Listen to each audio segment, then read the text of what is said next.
proper integrals. And I got an email from someone who was not sure, and so I thought I'd share it with everyone. What it means when you say an integral converges or that an integral diverges, especially these improper ones.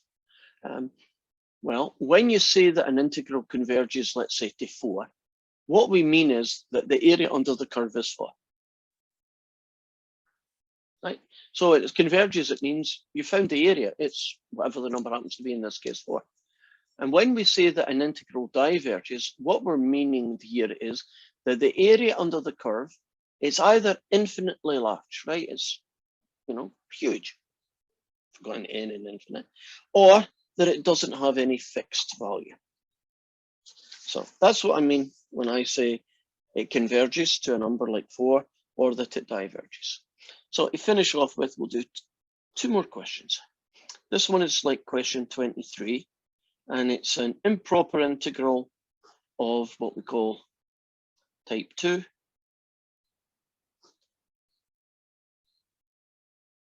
And it's that one. Now, when it's type 2, it's because there's a vertical asymptote somewhere.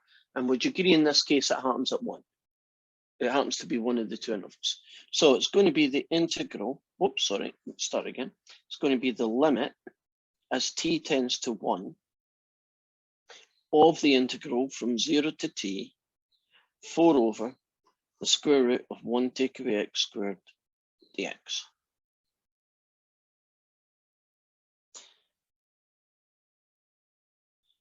Now this one doesn't require u subs or anything.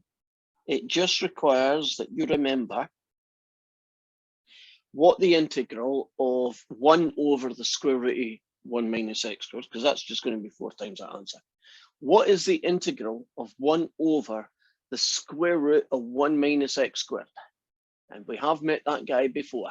So this is just, I have a good memory situation. Who is 1 over square root of 1 minus x squared? Inverse sine? Inverse sine it is.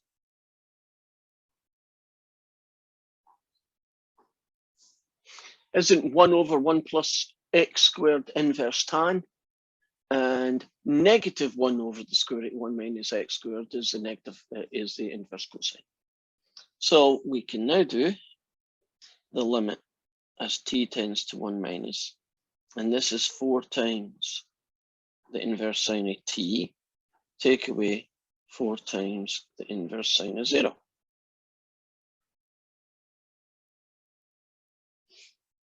Okay, plug in 1 and you get 4 times the inverse sine of 1. And what's the inverse sine of 0? Which is, in other words, what angle has a sine of 0? That's what the inverse sine of 0 is. 0. Right, so wouldn't that whole thing just be 0? So I'll not bother writing it down. What's the inverse sine of 1? Which is, what angle has a sine equal to 1?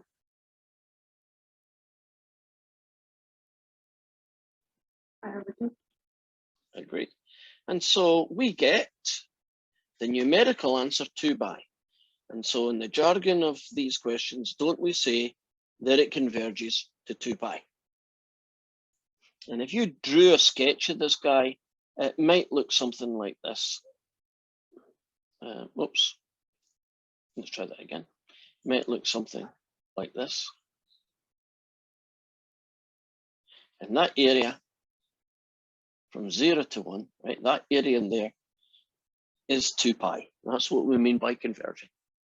I know it's got a vertical asymptote, but that doesn't stop the area being a fixed finite amount. Are we okay with that one?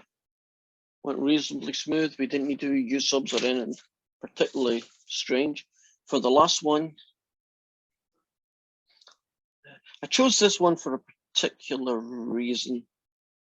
And it's not that the integration is too hard to do. It was, doesn't this one have a problem at x equals 1? That's where the vertical asymptote is happening.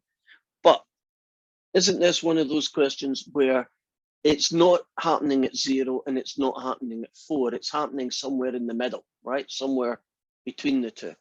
When that happens, you must split the integral into two pieces. And you split them at the place where the vertical asymptote is happening.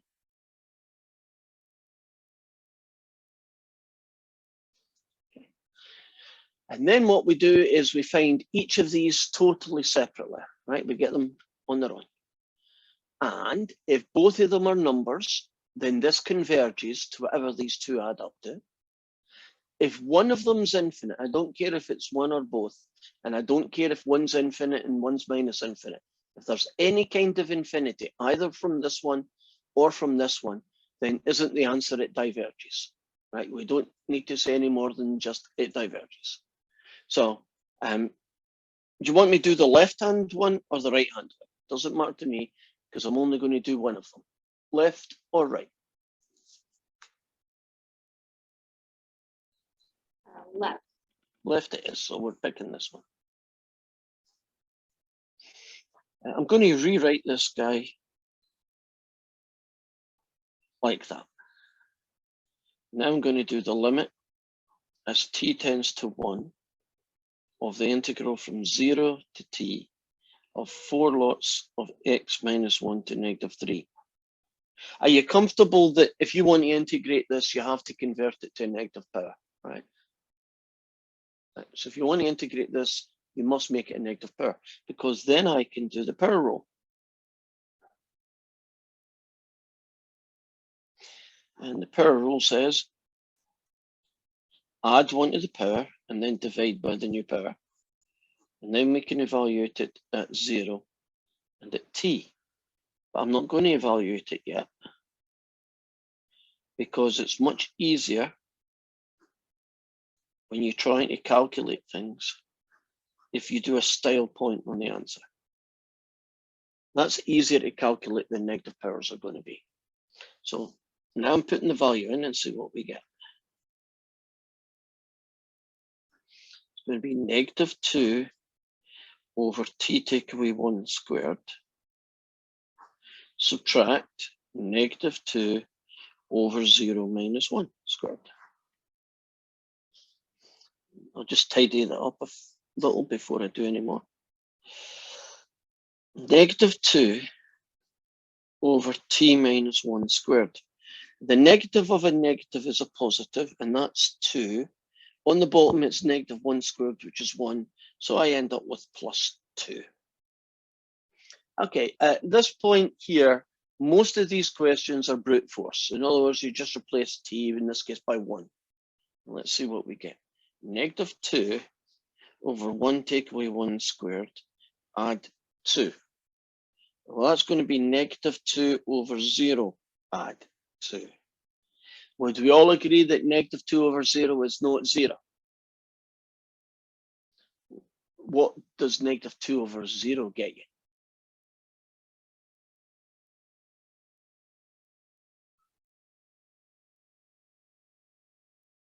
Would it be negative infinity?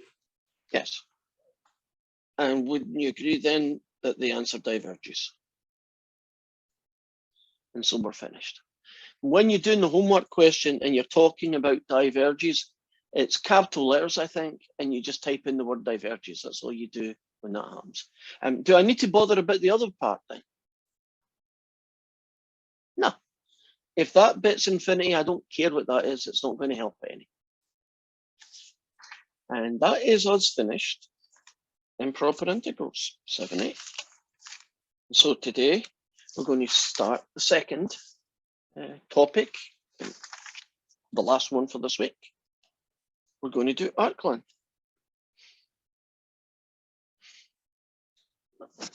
So let's tell you what you're doing here.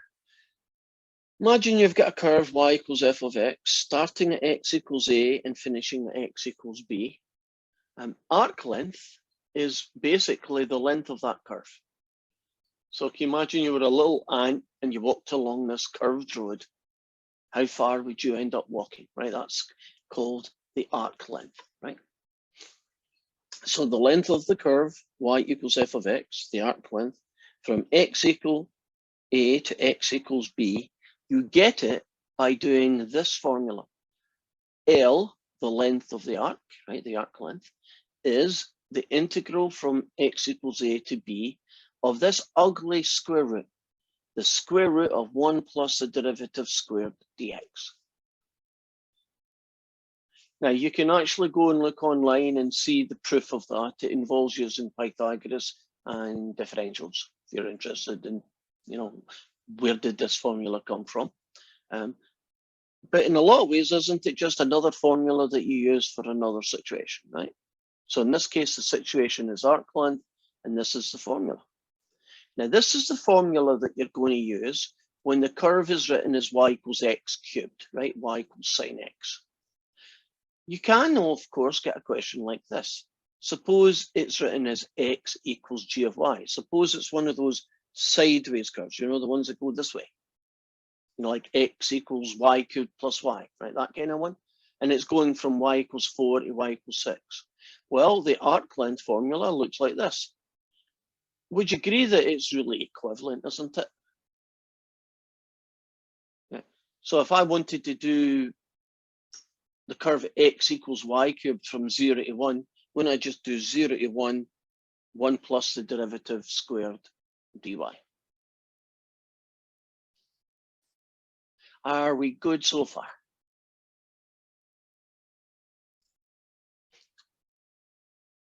Okay, let's put that into practice then. Let's start with a very straightforward one.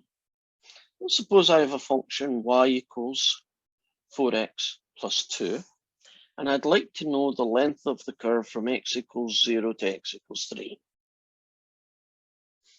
Then according to my formula, the arc length would be the integral from a to b, the square root of 1 plus the derivative squared dx. So in this question, it would be from 0 to 3. So integral from 0 to 3. The square root of 1 plus, well, if you differentiate that guy, you get 4. So it's 1 plus 4 squared. So the length of the arc would be the integral of the square root of 17. Do not overthink this guy. What is the antiderivative of the square root of 17? Do not make your life difficult. Agreed. So don't call it 17 to the power of half and try some weird power rule on it, right? It's just a number. And when you're just a number, isn't your integral the same number with an x tagged on?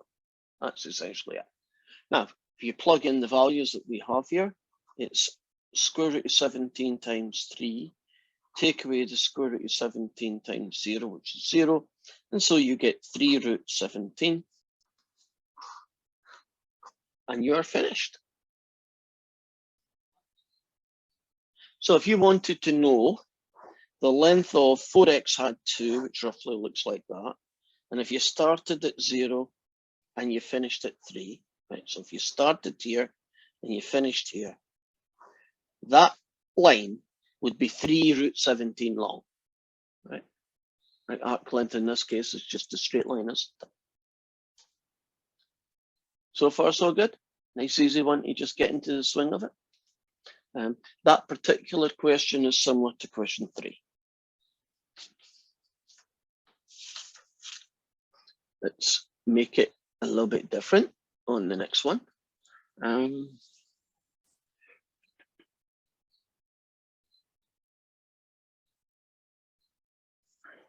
This is similar to question 5. And this time the function is 2/3 x to the 2/3. And we're going to do it from 0 to 4.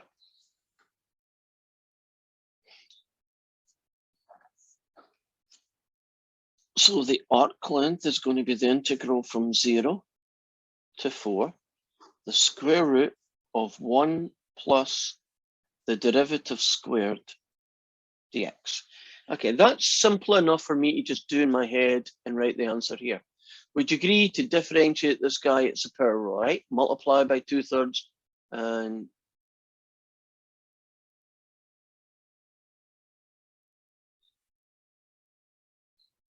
I'm gonna That explains it.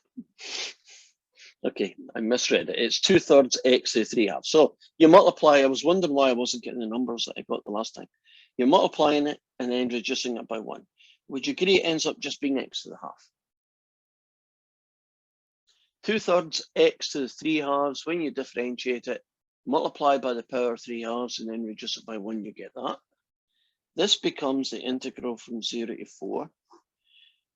X to the half squared just gets you x. That's pretty easy to do, as long as you write it as a positive a half power. Because then you can do add 1 to the power and then divide by the new power. Evaluate it at 0 and at 4. But I'm not going to do that guy yet. I'm going to do some style points on it.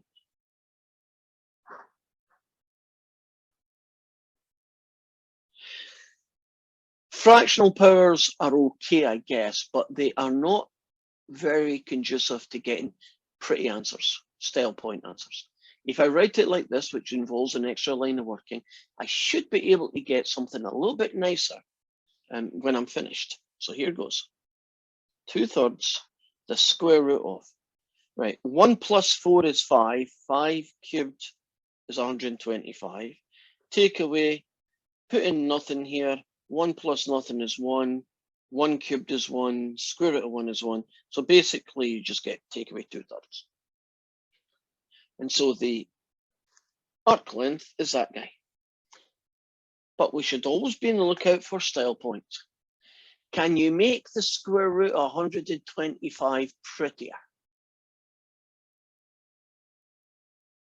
Is there anything that it can be simplified to? 5 square root 5. Yeah, it's 25 times 5. So that's 5 square root of 5. I probably should have done that in one go, but I forgot to. There's our answer. So 10 root 5 minus 2 over 3 if you want to make it a single fraction. How are we on that one? Are you following that one? Right. They get more and more ugly the further through the list we get. And this next one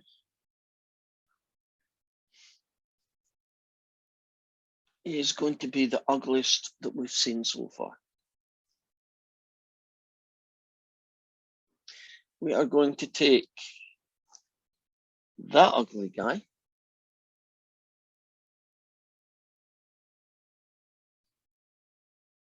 say from 0 to 2. So when you have an ugly function, right, something that's not easy to do, I suggest very strongly that you find 1 plus the derivative squared first before you even apply this formula. It saves you having to write lots and lots of integrals and dx's all the way through. So first thing I'm going to do is find its derivative. Well, that's a power rule. Multiply by the power rule. That's good. They cancel out. And reduce the power by 1. That is not the full derivative, is it? Isn't this a chain rule? So yeah, you multiply by 3/2 and then reduce it by 1 to get 1/2. But what else do I finish with? Times something. 2x. Times 2x, because it's a chain rule. And all I'm doing in this line is putting the 2x at the front, because in my brain, that just looks nicer. Now, 1 plus the derivative squared, basically that guy, is going to be 1 plus all of this being squared. There's a lot of algebra involved in this section. This is the beginning of it. Can you see that we're going to have to take an expression that's got 3 things, multiply together and square the answer in this case? Right. You take the 2 and you square it. You take the x and you square it.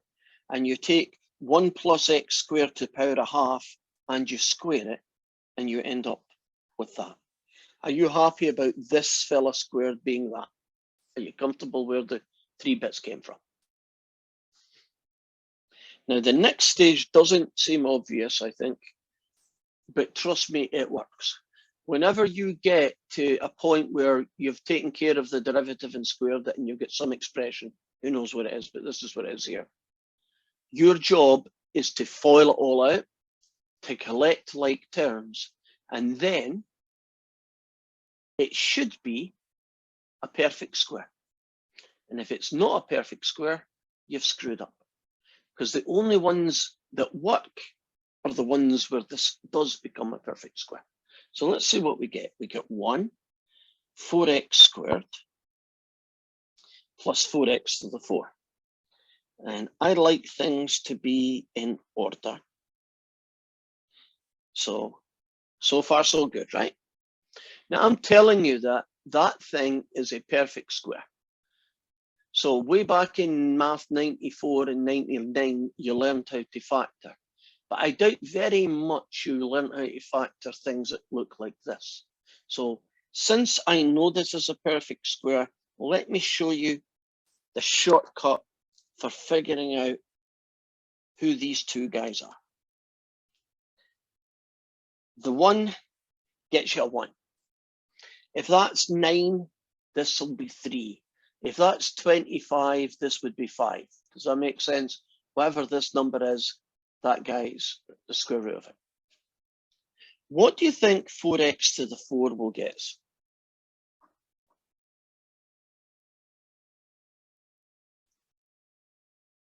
(2x squared). And what you're doing there is, don't you take the square root of it? The square root of that guy goes here, and the square root of that number goes here. And if you don't believe me, I'm not going to do it. Do 2x squared plus 1 times 2x squared plus 1, FOIL it all out, and I guarantee it's that guy. Can you trust me that it works, right? Now you might say, well, why do we need to factor that? It's coming up. Isn't the arc length, the integral from 0 to 2, the square root of that guy? Ah. Don't squares and square roots play well together? This guy squared, right, inside the square root. The result is it's the integral from 0 to 2 of 2x squared plus 1. And now we've got an integral that I suggest is really nice to do. Would you agree it's not that hard to integrate this guy? So let's just finish him off then. Add 1 to the power and divide by the new power. 1 gets you that fella. Evaluate at 0 and at 2. 2/3 times 2 cubed plus 2. Take away a whole load of zeros. 2, 4, 8, 16/3. Add 2. 2 is the same as 6/3, so you end up with 22/3. The arc length is 22/3.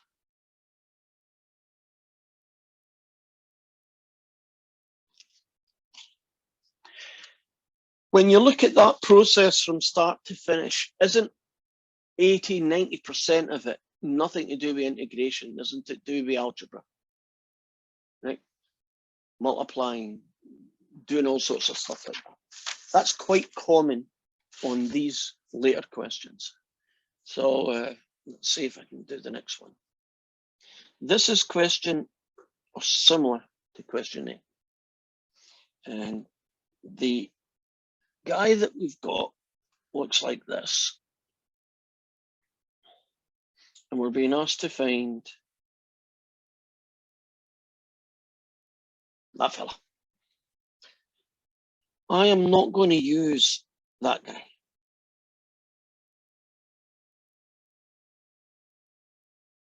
I am going to think of him like that guy. And then I'm going to think of it as that guy. Now that middle stage might have been done in my head, and that's fine. But this is the form that I need. If you're going to differentiate this guy, don't you need it to be in powers of x's? So you might think that was a little bit more work than it's necessary. Let me show you a very common mistake. A lot of people think 1 over 4x is 4x to the negative 1. And if you're one of those people, then you've made that mistake. And I know why you're doing that. I think I do. Isn't that 4 and x look like they're stuck together? So if the x becomes negative 1, the 4 just kind of follows it, right? But if I cover up that x, do you see that it really is a quarter? And so the correct answer to this guy is 1/4 x to the negative 1. That's the right guy. That's the wrong guy. You see, if you write it down like this, it's less likely that you'll make that mistake. Now, since it's an ugly one, to me, anything that has more than 1x counts as ugly, right? So because I'm going to have to differentiate and square and add 1, when I see it ugly, I do all of that first, and then at the end, I'll do my integral. So the derivative is multiplied by the power divided by 1, multiplied by the power, right? And reduce it by 1. Now, 1 plus the derivative squared becomes 1 plus that guy squared. And this is going to be 1 plus, and I'm not going to even try and do this as a shortcut. I'm going to FOIL it. Would you agree something squared just means the something times itself again, right? So x squared minus 1/4 x to minus 2 squared is this guy times this. So let's see what the FOIL does. If you do f, the first guy, you get x squared times x squared, which is x to the 4. If you do the O, and I'll write this down over here. If you do the O, you're going to multiply x squared with negative 1/4 x to the negative 2. You might want to think about this a minute before you commit. What does that get you when you multiply an x squared and a negative 1/4 x to the negative 2? What do you get? Negative 1/4. Correct. Technically, don't you add the powers together?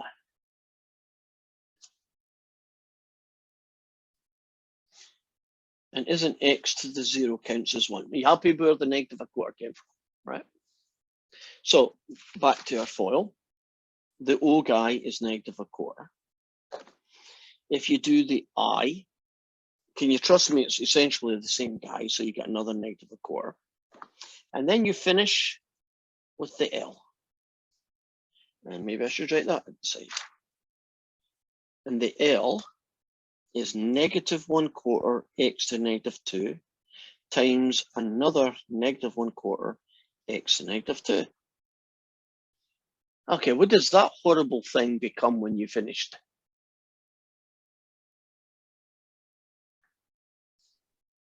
Positive 16x squared negative 4. Correct. 2 negative 1/4s together give you plus 16. If you combine those powers, you see the negative 4.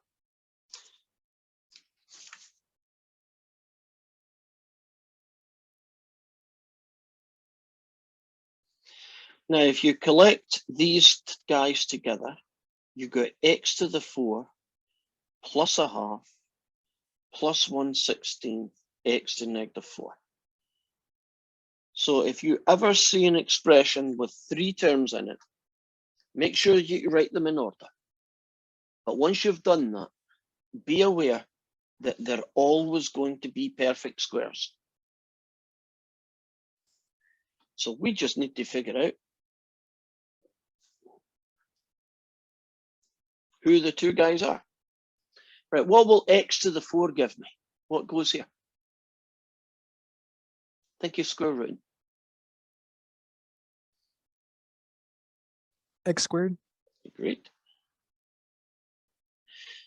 what will 1/16 x to the negative 4 get you? 1/4 x to negative 2 squared. Negative Oh, 2. yeah. Yeah, I know what you meant. Now, can you trust me? I'm not doing it. That you foil that out, that you'll get back to this. And you might think, what about the half? Do I need to worry about it? No, it comes out in the wash. If you foil that, you find out it's a half. So we have all the pieces done now. So we can just now, finish it off by doing the formula. It's going to be the arc length is from 1 to 2, the square root of this guy.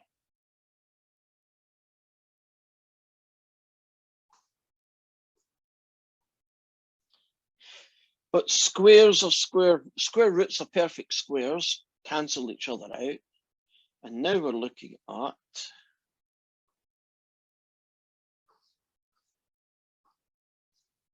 that guy. It's kind of elegant the way this worked out, isn't it? I mean, it was ugly, but it's became a lot nicer. Power rule. Add 1 to the power. Gotcha. Add 1 to the power and divide by the new power. Gotcha. Evaluated at 1 and at 2. Do the style points thing.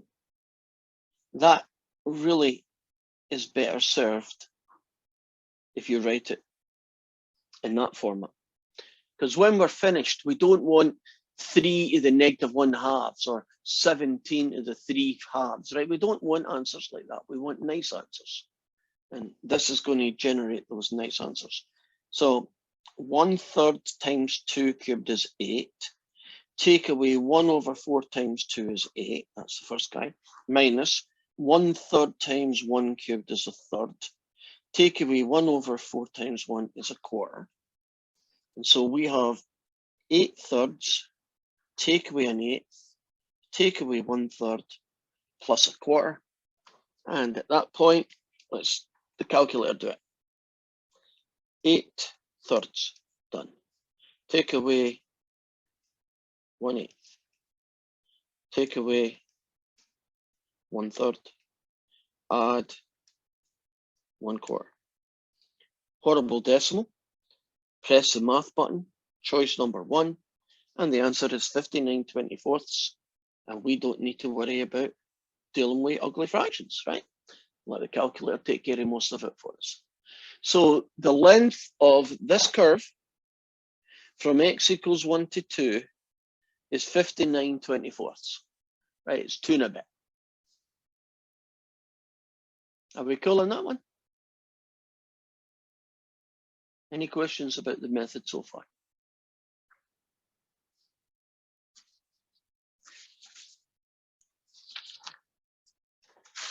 Now, before I do the next question, I'm going to tell you something you don't know, or probably don't know. Do you know how we have a whole load of integrals? I describe them as we just have a good memory. In other words, we memorize things. Don't we know that 1/x gets you log x? And that the integral of sine x gets us negative cosine x? And that, I don't know, e to the x gets e to the x. Aren't there a whole load of what we call standard integrals that we just memorize the answers, right? We know what the integrals are. We know that the integral, for instance, of secant squared is tan, right? That would be another one of that system. Here is a new one. I'm just going to tell you what the answer is, because you would probably never get it.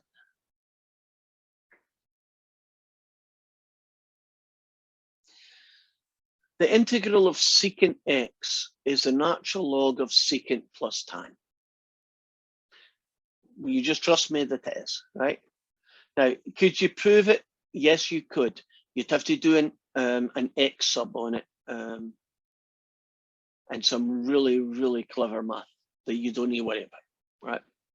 So isn't it just nice I tell you what it is? Now, suppose you come across integrals like that you've never seen before. Off the top of my head, can you imagine that you do another question and you get cosecant x, right? I don't know what that is. Well, at the back of your textbook, there is a whole set of standard integrals. And in that, you will find the cosecant of x. nobody would expect you to memorize at least 200 or 300. I'm not even sure if it's 300, right? 200 or 300 different integrals. Would you agree that would be not really feasible, right? So what do we get you to memorize? About 10 to 15 of them, roughly, because they're the most common ones.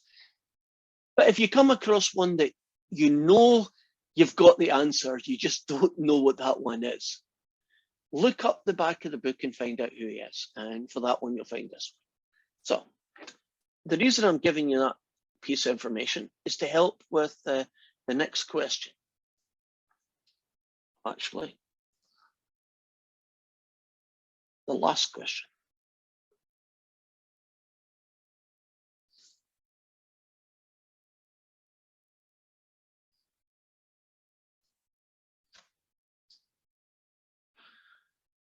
This one involves a trig function. I know it's got logs, but the key here is it's got a cosine.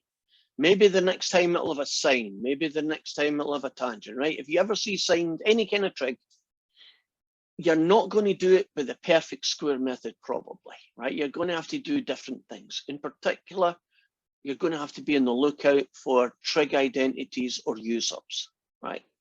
So, since this is ugly, and I'm considering that ugly, differentiate the natural log of a cosine. You get 1 over cosine times something, because it's a chain rule. The derivative of log costs is 1 over cosine times what else? Negative. Agreed? Times the derivative of cosine.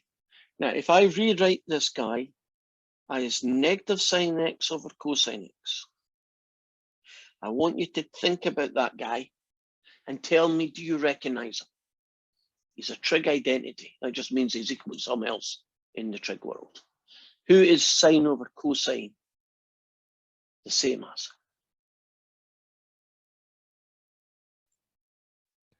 Tangent. Right. So this guy is a negative tangent. That's fine. Let's do 1 plus the derivative squared. 1 plus negative tangent x squared. Would you agree that negative tangent x times negative tangent x is tangent squared? And are you happy about it being positive tangent squared? And I saw a smile there. I think the smile might be because that person knows what 1 plus tan squared is. What does 1 plus tan squared look like? Secant squared. Secant squared. So we now know what 1 plus the derivative squared is. It ended up being secant squared. So won't the arc length be the integral from 0 to pi upon 4, the square root of this guy, which is secant squared? So can you see in this question, I know it's a perfect square in the sense it's secant squared, but wasn't it approached in a totally different way? I didn't foil things and put them back together. It wasn't that kind of algebra, wasn't it trig identity kind of algebra? But can you now see why I told you the thing at the start?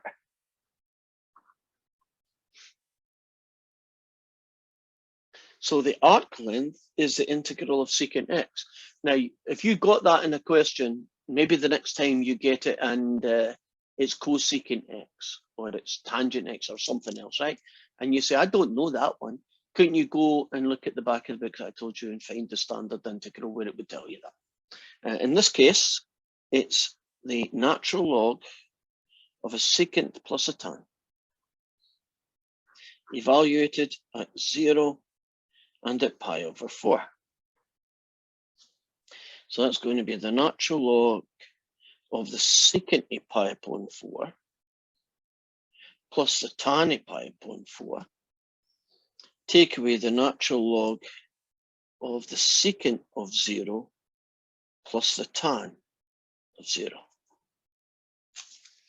And I'm just going to rewrite that again here with a lot more room. So you don't need to write this if you've already written it.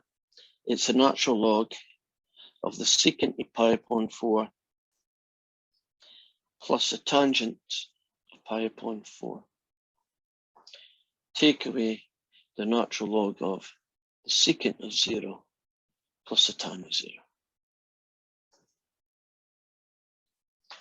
We need to know the exact values of all of these. So don't go into your calculator and just hit buttons and tell me it's 1.234. We want exact values. So let's take each one and see what it is equal to.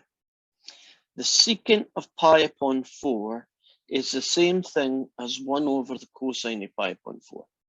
Agreed?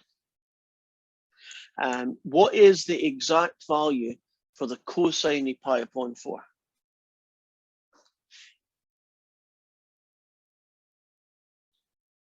The exact value, unit circle, whatever way you do it, for the cosine of pi upon 4. Think I heard it. Root 2 over 2. And isn't 1 over that 2 root 2? And 2 root 2, 2 over root 2, I should say, is nice. But if I rationalize the denominator, I get 2 root 2 over 2. And the 2's cancel. And guess what? The answer is root 2. So the secant of pi upon 4 is root 2. Okay. Not sure I need to write this at the side, but I am. What's the tangent of pi upon 4? You should just know that. You don't need to break any bits. The tangent of 45 degrees, what is it equal to?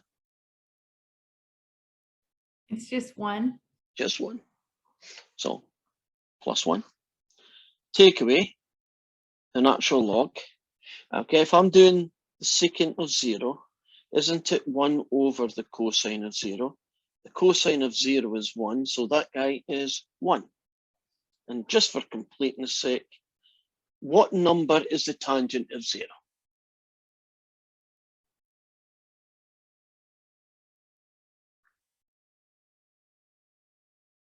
Oh, didn't think that one was catch you. Tangent is 0. It's 0. It is. It's just 0.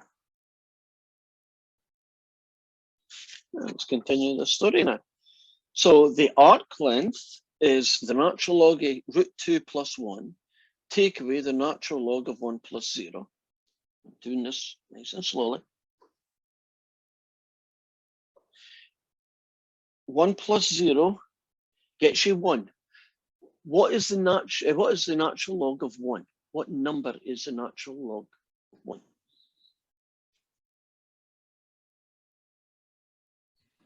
0. And so, after all that hard work, haven't we got quite a nice looking answer? That the curve y equals the log of cosine x, at least from 0 to pi upon 4, that curve has a length of what? The natural log of whatever root 2 plus 1 is. And that's a perfect exact value.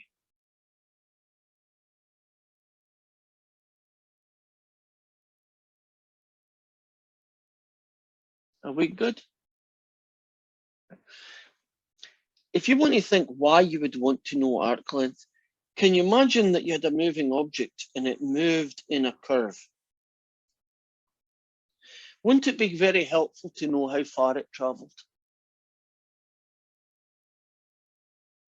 So if you were an aircraft or some other moving object, wouldn't it be useful if you could keep track of your distance traveled? Because it would help you find, I'm assuming, all sorts of things like where you're going to end up compared to where you started. And I'm sure if there's engineers amongst you,